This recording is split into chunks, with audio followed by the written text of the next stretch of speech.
So Francis Crick and Christof Koch, they published several papers arguing that the activities in the primary visual cortex, so-called V1, might not enter consciousness directly. The argument was that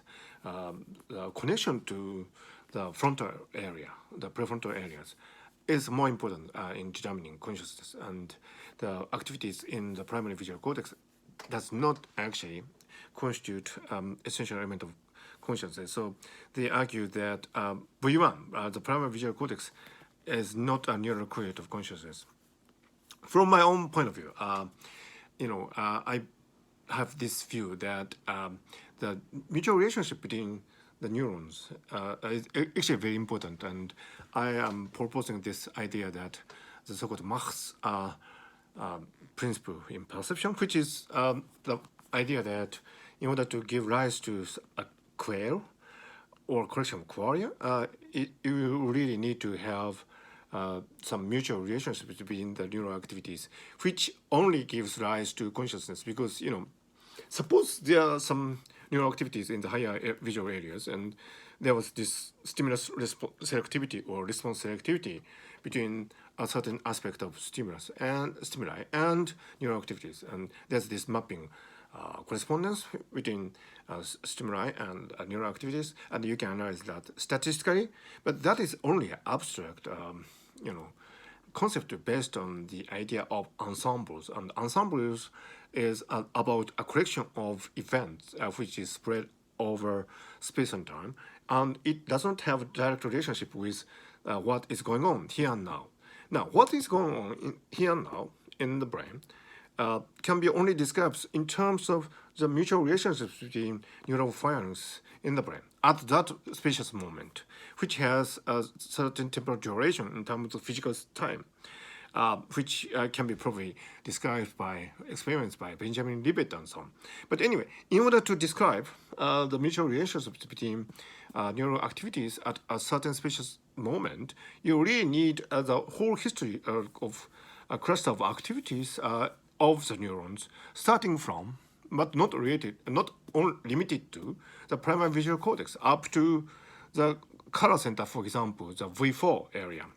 as was described by Semel Zeki and other researchers. So in order for us to see, for example, the color red, it is not sufficient to have a bunch of neurons which are active, selective to a particular wavelengths of light. You really need to have the whole relationship between neurons in the visual area, including the primary visual cortex. So it appears to me that this idea that you can exclude a certain area of the brain from consciousness is probably misleading, because it might be possible that in order for us to see, there should be a matching between the sensory and intentional processes, so that, of course, the prefrontal area are essential in forming the final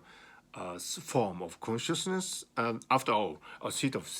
the self is located in the prefrontal area, so it is only natural that there should be a matching between the intentional processes coming down from the prefrontal area and the sensory processes starting in the case of visual perception in the primary visual cortex. So we should have this matching, but that doesn't mean that the prefrontal area have a monopoly on the neural correlate of consciousness, because we do need this whole history of relationship between the neural activities. Otherwise, we cannot have a single query, because the single query can only be described by mutual relationships between neural firings at a specific moment, and it can only come from the whole history of neural activities leading to, and not limited to, the V4 in the case of color perception. So this idea that we can probably describe a certain subset of neural activities in the brain as neural correlates is a really significant one, and I think Francis Crick, the late Francis Crick, and the wonderful Christof Koch have done a lot of service to the neuroscience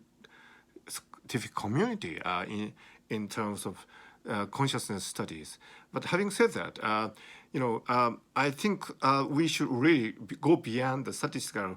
metaphor, because statistics is only analytical tool, and it depends on an idea of ensemble spread over space and time, which is nice, and with which you can probably analyze natural scene